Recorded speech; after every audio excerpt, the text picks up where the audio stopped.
लग्नानंतर होईल प्रेम भाग 4. दादासाहेबांच्या कडक इशाऱ्यामुळे दामिनीबाईंचा डाव उलटला होता. दादासाहेबांनी वाड्याच्या तिजोरीच्या चाव्या थेट अर्चनाच्या हातात देण्याची धमकी दिल्यामुळे दामिनीबाईंचा अहंकार पुरता दुखावला गेला होता. त्यांनी नाईलाजाने घरातल्या नोकरांना तातडीने फोन करून कामावर परत बोलावून घेतले. अर्चना मात्र अंगात प्राण नसल्यासारखी आपल्या खोलीत आली. पहाटेपासून विहिरीवरून पाणी शेंदल्यामुळे तिच्या नाजूक हातांवर रक्ताळलेले आणि पाण्याचे मोठे फोड आले होते. तिचे अंग तापाने फणफणत होते, पण सासूने केलेल्या या छळाची व्याजता तिने दादासाहेबांसमोर केली नाही. ती शांतपणे खाटेवर आडवी झाली आणि थकव्यामुळे तिचा डोळा लागला. संध्याकाळी 6:30च्या सुमारास ऋषिकेश बँकेतील कामावरून वाड्यावर परतला. नेहमीप्रमाणे तो अत्यंत शांत आणि गंभीर दिसत होता. वाड्यात पाऊल ठेवताच त्याला वातावरणात एक वेगळीच शांतता आणि ताण जाणवला. तो थेट आपल्या खोलीत गेला तर समोरचे दृश्य पाहून त्याच्या पायाखालची जमीनच सरकली. अर्चना खाटेवर पडली होती. तिचा चेहरा तापाने लाल झाला होता आणि ती ग्लानीत होती. ऋषिकेशने धावत जाऊन तिच्या कपाळावर हात ठेवला तर तिचे शरीर अग्नीसारखे तापले होते. तितक्यात त्याचे लक्ष अर्चनाच्या हातांकडे गेले. तिच्या दोन्ही हातांच्या तळव्यांवर विहिरीची दोरी ओढल्यामुळे मोठे फोड आले होते आणि काही ठिकाणी कातडी सोलून रक्त गोठले होते. ऋषिकेशचा स्वाभिमान आणि त्याचा संयम सुटला. त्याला लगेच समजले की हे काम कोणाचे आहे. तो तावातावाने खोलीबाहेर आला आणि थेट हॉलमध्ये गेला, जिथे दामिनीबाई आरामात बसून टीव्ही पाहत होत्या आणि दादासाहेब बाहेर कुणाशी तरी फोनवर बोलत होते. ऋषिकेश अत्यंत संतापलेल्या पण कराऱ्या आवाजात म्हणाला, "आई, हे काय आहे? अर्चनाच्या हाताची आज काय अवस्था करून ठेवली आहेस तू?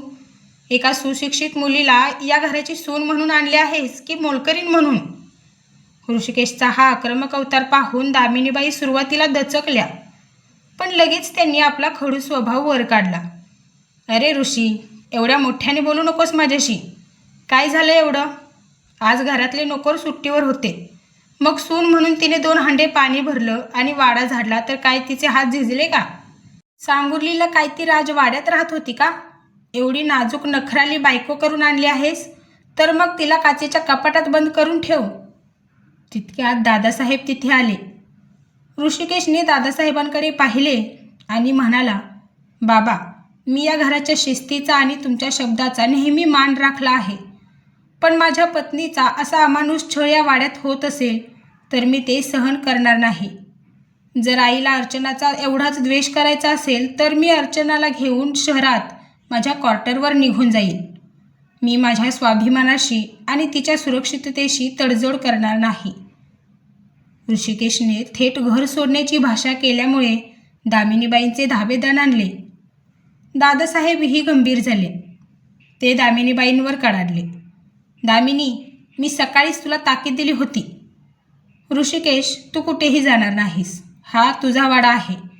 दामिनी, आत्ताच्या आत्ता ऋषीच्या खोलीत जा आणि त्या पोरीला औषधोपचार कर, नाहीतर गाठ माझ्याशी आहे." ऋषिकेश रागातच आपल्या खोलीत परत आला. त्याने तातडीने गावातील डॉक्टरांना फोन करून वाड्यावर बोलावले. डॉक्टरांनी येऊन अर्चनाला तपासले. तिला तापाचे इंजेक्शन दिले आणि हाताच्या फोडांवर लावण्यासाठी एक मलम दिले. डॉक्टर गेल्यावर ऋषिकेश स्वतः मलम घेऊन अर्चनाच्या शेजारी बसला. अर्चनाला हळूहळू शुद्ध आली. तिने पाहिले की ऋषिकेश अत्यंत काळजीने आणि हळुवारपणे तिच्या हाताच्या फोडांवर मलम लावत होता. त्याच्या डोळ्यांत तिच्याबद्दलची वेदना स्पष्ट दिसत होती. अर्चनाने आपला हात मागे घेण्याचा प्रयत्न केला. "ऋषिकेशराव, राहू द्या, मला सवय आहे कामाची." ऋषिकेशने तिचा हात घट्ट पण प्रेमाने धरला आणि तिच्या डोळ्यात पाहत म्हणाला, "अर्चना, गप्प बस. यापुढे तू वाड्यात कोणतीही कष्टाची कामं करणार नाहीस. मी आज आईला आणि बाबांना स्पष्ट शब्दात सुनावले आहे. मला तुझा अभिमान वाटतो की तू न डगमगता काम केलंस, पण पती म्हणून मी तुला असा त्रास सहन करू देणार नाही. तुला जेव्हा वेदना होतात तेव्हा त्याचा त्रास मलाही होतो." ऋषिकेशचे हे शब्द ऐकून अर्चनाच्या डोळ्यातून अश्रू वाहू लागले. ती हळूच उठून बसली आणि तिने ऋषिकेशच्या छातीवर डोके ठेवले. ऋषिकेशने तिला आपल्या कवेत घेतले. ज्या वाड्यात सासू तिचे जगणे असह्य करत होती, तिथे तिचा नवरा तिची ढाल बनून उभा होता. या कठीण प्रसंगाने त्यांच्यातील जवळीक आणि प्रेम अधिकच घट्ट केले. अर्चनाला जाणवले की तिचे लग्न जरी अनोळखी व्यक्तीशी झाले असले तरी ऋषिकेश तिच्या आयुष्यातील सर्वात मोठी शक्ती आहे. एवढे होऊन पण दामिनीबाई सुधारणाऱ्या नव्हत्या. तिकडे आपल्या खोलीत सुडाच्या अग्नीत जळत होत्या. ऋषिकेशने तिच्यासाठी घर सोडण्याची धमकी दिली. यामुळे त्यांचा जळफळाट झाला होता. त्यांना समजले होते की ऋषिकेश जोपर्यंत अर्चनाच्या पाठीशी उभा आहे तोपर्यंत ती अर्चनाला घरातून हकलवून लावू शकत नाही. त्यामुळे त्यांनी एक अत्यंत नीच आणि कावेबाज कट रचायचा ठरवला. दामिनीबाईंनी विचार केला की जर अर्चनाच्या चारित्र्यावर किंवा तिच्या प्रामाणिकपणावर असा डाग लावला ज्यामुळे ऋषिकेशचा स्वाभिमान दुखावला जाईल तर ऋषिकेश स्वतः तिला सोडून देईल. पाटीलवाड्यात एक सोन्याची जुनी आणि अत्यंत मौल्यवान मूर्ती होती जी दादासाहेबांच्या पूर्वजांची होती. ती मूर्ती वाड्याच्या मुख्य देवाऱ्यात कुलूप लावून ठेवली जात असे आणि तिची चावी फक्त दादासाहेबांकडे आणि दामिनीबाईंकडे असायची. दामिनीबाईंनी रात्रीच्या अंधारात जेव्हा संपूर्ण वाडा झोपला होता तेव्हा हळूच देवाऱ्याचे कुलूप उघडले. त्यांनी ती सोन्याची मौल्यवान मूर्ती तिथून काढली. त्यानंतर त्या अत्यंत सावध पावलांनी ऋषिकेश आणि अर्चनाच्या खोलीबाहेर आल्या.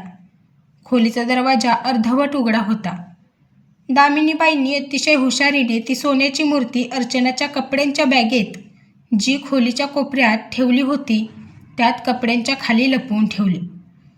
मूर्ती लपवून दामिनीबाई आपल्या खोलीत परत आल्या आणि त्यांच्या चेहऱ्यावर एक क्रूर हसू आले. त्यांनी मनोमन विचार केला, उद्या सकाळी जेव्हा वाड्यात या चोरीचा गोंधळ होईल आणि ही सोन्याची मूर्ती या सांगुर्लीच्या पोरीच्या बॅगेत सापडेल तेव्हा दादासाहेब तर हिला घरातून हाकलतीलच, पण या ऋषीचा स्वाभिमान ही असा दुखावला जाईल की तो स्वतः हिचे तोंड पाहणार नाही. बघूया आता तुझा नवरा तुला कसा वाचवतो. वाड्यात रात्रीची शांतता होती, पण सकाळी येणाऱ्या एका मोठ्या वादळाची ही पूर्वतयारी होती. अर्चना आणि ऋषिकेश या कारस्थानापासून पूर्णपणे अनभिज्ञ होते. दुसऱ्या दिवशी सकाळी वाड्यात अजूनही सूर्य पूर्णपणे वर यायच्या आतच दामिनीबाईंनी मोठा गदारोळ सुरू केला. त्या देवाच्या खोलीतून जोरात ओरडत बाहेर आल्या आणि छाती पिटत म्हणाल्या, सत्यानाश झाला. अहो दादासाहेब, धावून या. आपल्या पाटील घराण्याची पूर्वजांची सोन्याची मूर्ती देव्हाऱ्यातून चोरीला गेली. वाड्याची लक्ष्मीच कोणीतरी पळवली. त्यांच्या या किंचाळण्याने दादासाहेब आणि ऋषिकेश धावतच हॉलमध्ये आले. दामिनीबाईंनी चोरीचा एवढा मोठा आव आणला होता की त्यांनी पोलिसांना आणि गावातील लोकांना कळवण्याआधीच अतिशय कावेबाजपणाने अर्चनाच्या आईवडिलांनाही फोन करून तातडीने वाड्यावर बोलावून घेतले होते. अर्चनाचे शिक्षक बाबा आणि आई घाबरतच वाड्यात पोहोचले. ते दारात पाऊल ठेवताच दामिनीबाई सर्वांसमोर कडाडल्या, या समोरासमोर. तुमची मुलगी घरात आल्यापासून विपरीत घडतंय. आज तर थेट सोन्याची मूर्ती गायब झाली. घरातल्या कुळकर्ण्यांवर आणि नोकरांवर माझा पूर्ण विश्वास आहे. चोरी बाहेरच्या माणसानेच केली असणार. म्हणूनच तपास घ्यायच्या आधी मी तिच्या आईबापांना बोलवून घेतले, जेणेकरून नंतर कुणी आमच्यावर बोट उचलू नये. हे ऐकून अर्चनाच्या बाबांचा स्वाभिमान दुखावला गेला, पण ते शांत राहिले.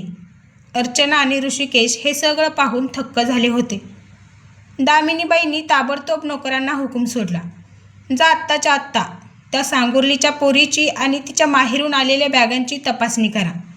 दुसरं कोणी नाही. हिनेच आपल्या बापाचं दारिद्र्य घालवण्यासाठी हे कृत्य केलं असणार. आता संपूर्ण वाड्याची नजर अर्चनाच्या त्या खोलीच्या कोपऱ्यात ठेवलेल्या बॅगेकडे लागली होती, जिथे दामिनीबाईंनी रात्री स्वतः मूर्ती लपवली होती. सगळ्यांच्या काळजाचा ठोका चुकला होता की आता तपासणीत ती मौल्यवान मूर्ती अर्चनाच्या बॅगेतून बाहेर पडणार की तिथेच काही वेगळाच चमत्कार घडणार. पाहूया काय घडतंय. दामिनीबाई मोठ्या थाटात अर्चनाच्या बॅगेची तपासणी करायला सांगत होत्या. त्यांच्या चेहऱ्यावर विजय मिळवल्याचा क्रूर आनंद स्पष्ट दिसत होता. नोकराने पुढे होऊन अर्चनाची बॅग उघडली आणि त्यातील सर्व कपडे बाहेर काढले. पण आश्चर्याची गोष्ट म्हणजे त्या बॅगेत सोन्याची मूर्ती कुठेच नव्हती. बॅग पूर्ण रिकामी झाली. तरी मूर्ती न सापडल्यामुळे दामिनीबाईंचा चेहरा एकदम पांढरा फकट पडला. त्या गोंधळून ओरडल्या, असं कसं होऊ शकतं? मूर्ती तर हिच्याच. त्यांचं वाक्य पूर्ण व्हायच्या आतच दादासाहेबांचा धीर गंभीर आणि करारी आवाज संपूर्ण वाड्यात घुमला. मूर्ती तर हिच्याच बॅगेत ठेवली होतीस असंच म्हणायचं आहे ना तुला दामिनी? दादासाहेबांचे हे शब्द ऐकून वाड्यात एकच खळबळ उडाली. दामिनीबाई थरथर कापू लागल्या. दादासाहेब अत्यंत शांतपणे देव्हाऱ्याकडे गेले आणि त्यांनी तिथला पडदा बाजूला केला. तर ती सोन्याची मौल्यवान मूर्ती आधीच देव्हाऱ्यात सुरक्षितपणे विराजमान होती.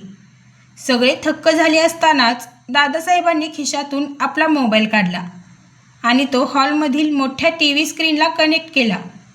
स्क्रीनवर रात्रीचा एक व्हिडिओ प्ले झाला. त्या व्हिडिओमध्ये स्पष्ट दिसत होतं की मध्यरात्री दामिनीबाई चोर पावलांनी देव्हाऱ्यातून मूर्ती काढत आहेत आणि ती अर्चनाच्या कपड्यांच्या बॅगेत लपवत आहेत.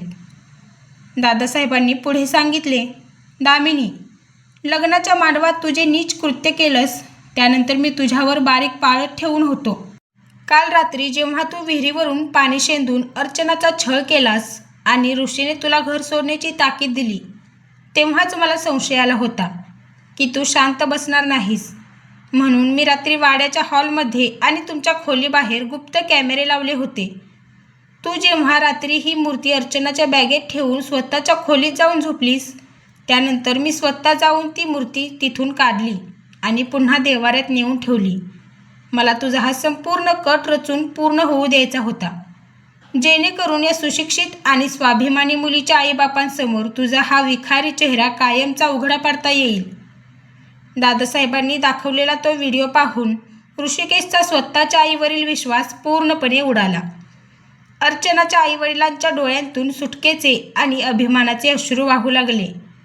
दादासाहेबांचा क्रोध आता अनावर झाला होता. त्यांनी कमरेला अडकवलेला पाटील वाड्याच्या तिजोरीचा, धान्याच्या कोठाराचा आणि सर्व मालमत्तेचा मुख्य चाव्यांचा जुडा ताकदीने बाहेर काढला. त्यांनी दामिनीबाईंकडे एक तुच्छ नजर टाकली आणि त्या चाव्या थेट अर्चनाच्या हातात सुपूर्द केल्या. दादासाहेब कडाडले, दामिनी, आज या क्षणापासून पाटील वाड्याचे सर्व अधिकार, तिजोरी आणि घराचा मुख्य कारभार मी तुझ्याकडून कायमचा काढून घेत आहे. आजपासून या वाड्याची मुख्य मालकीण माझी सून अर्चना असेल. तू या घरात फक्त एका कोपऱ्यात राहून तुझे दिवस काढायचे. कोणत्याही गोष्टीत तुझा हुकूम चालणार नाही. दामिनीबाईंचा संपूर्ण अहंकार, रुबाब आणि अधिकार धुळीस मिळाला होता. त्या रडत पाया पडू लागल्या, पण दादासाहेबांनी आणि ऋषिकेशने त्यांच्याकडे पूर्णपणे पाठ फिरवली. अर्चनाने त्या चाव्या हातात घेतल्या. तिच्या डोळ्यात सासूच्या पराभवाचा आनंद नव्हता, तर एका मोठ्या जबाबदारीचे भान होते. सत्याचा विजय झाला होता आणि अर्चनाला वाड्याचा सर्वोच्च अधिकार मिळाला होता. ऋषिकेशने तिच्याकडे पाहून कौतुकाने मान डोलवली. पण हे महाभारत इथेच संपले नव्हते. दामिनीबाई जेव्हा अपमानित होऊन आपल्या खोलीत जात होत्या, तेव्हा त्यांच्या डोळ्यात पश्चाताप नव्हता, तर एक भयंकारी विखारी सूड उफाळून आला होता. त्यांनी मनातल्या मनात शपथ घेतली की ज्या चाव्यांमुळे आज माझा अधिकार गेला, त्याच चाव्या आणि हा पाटीलवाडा मी एका रात्रीत उद्ध्वस्त करेन. आता मी असा खेळ खेळणार की हा ऋषी स्वतः या अर्चनाला घराबाहेर काढेल. दुसऱ्याच दिवशी पाटीलवाड्याच्या उंबरठ्यावर एक अज्ञात पत्र येऊन पडले, ज्यावर अर्चनाच्या भूतकाळातील एका अशा रहस्याचा उल्लेख होता ज्याबद्दल ऋषिकेशला काहीच माहीत नव्हते. ते पत्र दामिनीबाईंच्या हातात पडणार की ऋषिकेशच्या, आणि त्या पत्रात अर्चनाबद्दल असे कोणते भयंकर गुपित होते जे या फुलू लागलेल्या प्रेमाची राख करणार होते, हे पाहण्यासाठी पुढील भाग नक्की पहा आणि त्यासाठी आत्ताच माझ्या चॅनेलला सबस्क्राईब करा. भेटूया पुढील भागात. धन्यवाद.